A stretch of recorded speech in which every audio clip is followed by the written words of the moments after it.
Okay. Let's remind ourselves of the truly fun things in macroeconomics. And one of those is this circular flow of income, the great circle of life. Lion King is the greatest economics movie of all time. It explains everything. So the point of this diagram is that for the economy to work properly, and as the economy normally works when everything is fine, money doesn't sit around, it moves. So household saves, that money goes into the financial system, goes to businesses, businesses then buy stuff and pay, and then that goes back to the households. Households are paying their taxes, businesses are paying their taxes, and then there's transfer payments and purchases that are going back to the business and the firms. We consume at the firms pay back to the households or imports. Money is just moving and moving. All right? Now I want to take this diagram and simplify it dramatically, like dramatically. We're going to get rid of the rest of the world. We're going to get rid of the government and just look at the consumption savings investment part, okay? So it looks like this. We have households and firms, and household consumption just flies into the businesses, right? You go get your sandwich, you pay for your sandwich, you take your sandwich.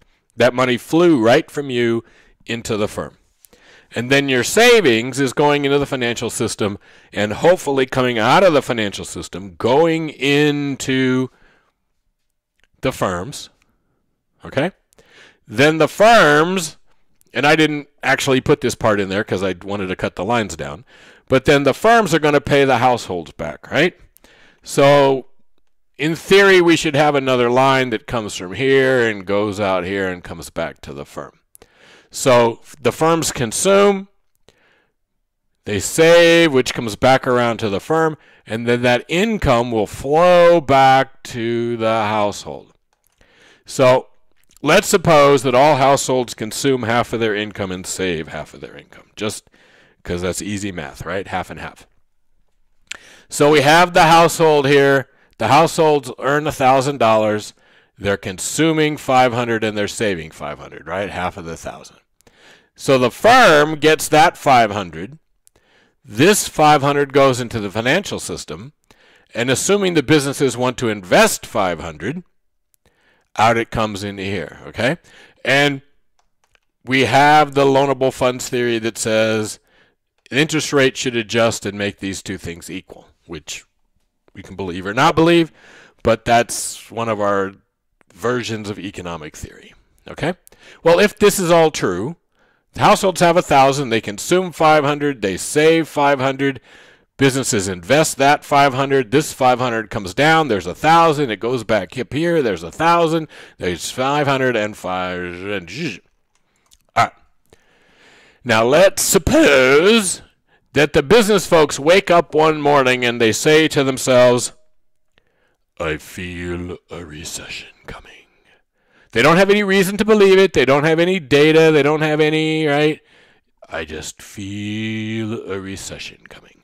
Or it could be, you know, here we were in 2020, ignore the pandemic stuff, beginning of 2020, there were already these warning signs that a recession was coming. Manufacturing employment was going down. What we call durable goods sector was going down. We had an inversion of interest rates where the long-term rates are lower than the short-term rates. We had a number debt was at an all-time high. We had these warning signs that usually are indicators that, hey, recession's coming. Okay? So either way, either they read the tea leaves, they read the signs, or they just felt in their gut that a recession's coming. Okay? Well, how do they react? Well, they're going to react if you're a business person. Remember that investment here is triggered by our view of the future, right? We look out at the future and we go, hey. So maybe instead of investing $500, they just decide to invest $400.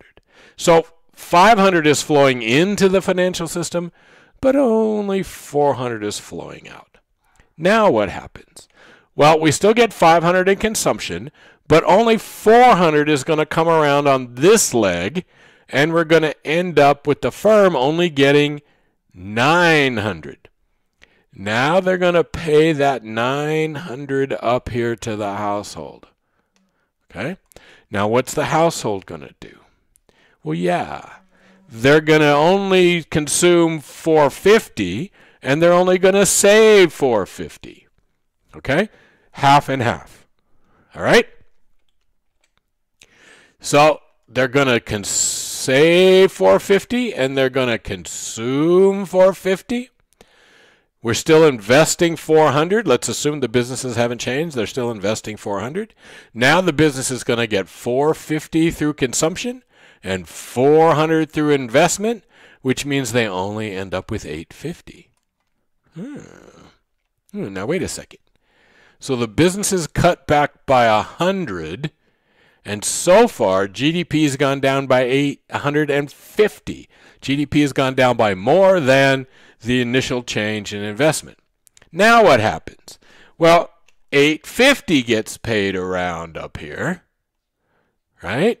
Households only get 850, and so they're going to consume 4.25. They're going to save 4.25. The businesses are still only investing 400, and now we're down to 8.25. Okay?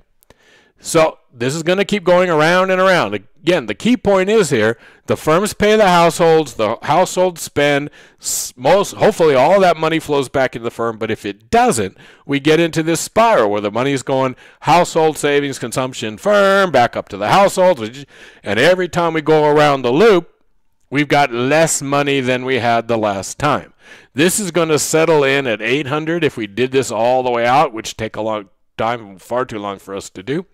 But I know, because I've been doing this a long time, that if we let this track all the way through, it would settle out at 800, and the final change in GDP would be twice as big as the initial change in investment. So we lost 100 in investment, and GDP is going to go down by 200.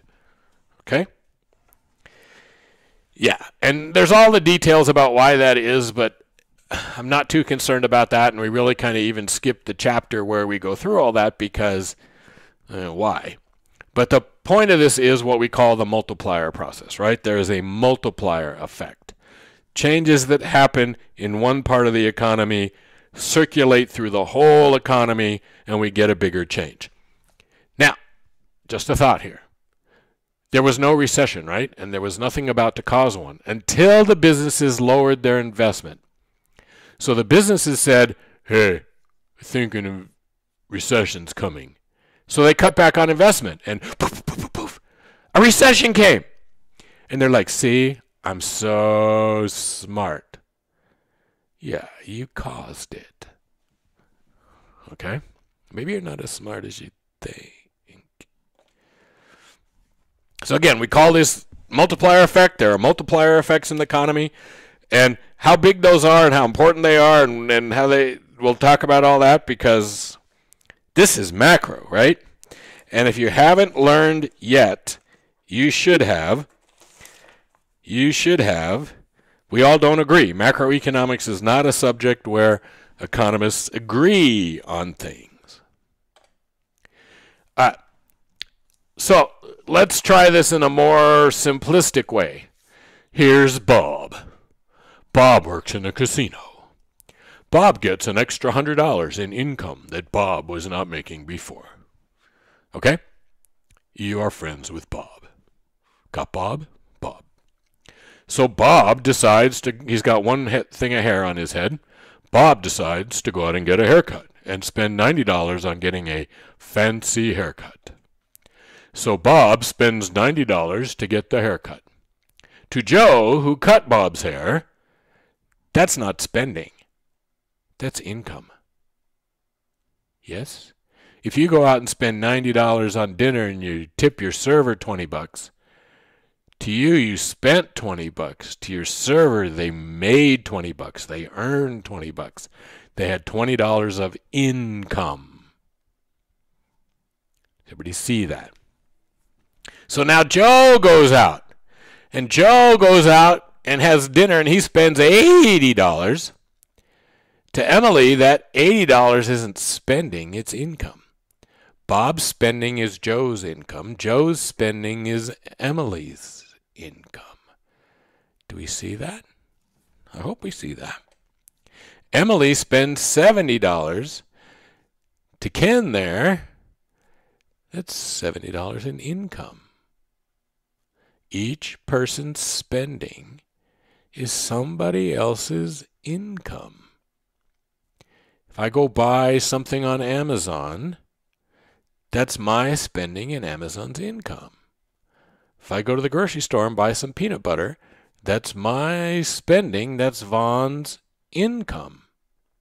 If I pay a kid down the street to mow my lawn, that's my spending, that's that kid's income. Do we see that? So a couple things happened here. One is Bob made $100 more in income and $90 in spending. That's actually generated $240 in additional income. Do we see that? Joe got $90 in income. Emily got $80 in income. Ken got $70 in income. So these four people, Joe got an extra $100. These four people combined have $340 more of income than they had before. That's a multiplier effect. It's the multiplier.